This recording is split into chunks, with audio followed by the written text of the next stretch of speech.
तुकोबराय म्हणतात, तुम्हाला जर वर्णन करायचं असेल तर भगवंताचं करा, माणसांचं करायचं नाही. बरोबर आहे. कशामुळं? कारण माणसांचं कराल तर त्या माणसाविषयी तो चांगला असेल तर प्रेम निर्माण होईल, आणि कदाचित नंतर तो जर वाईट वागायला लागला तर दुःख निर्माण होईल. ठीक आहे? म्हणून देवाची त्या ठिकाणी थोरी वर्णावी, त्याचंच वर्णन करावे.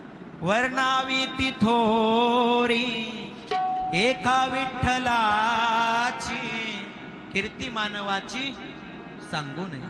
कीर्ती मानवाची सांगायची नाही, वर्णायची नाही महाराज. कोणाची वर्णायची? भगवंताची. कारण भगवंत बदलत नाही. हे का नाही? माणसं बदलतात महाराज.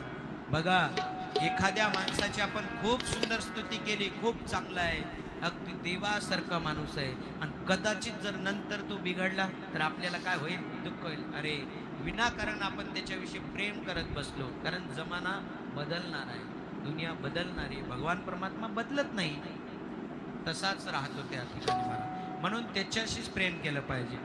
जमान्यावर प्रेम केलं, जमाना बदलला तर दुःख होतं. मग म्हणतो आपण, आहे का नाही, पहिल्यासारखे लोक राहिले नाही. तर कोणीच राहिले नाही आता वास्तविक, कारण कलियुग आहे महाराज.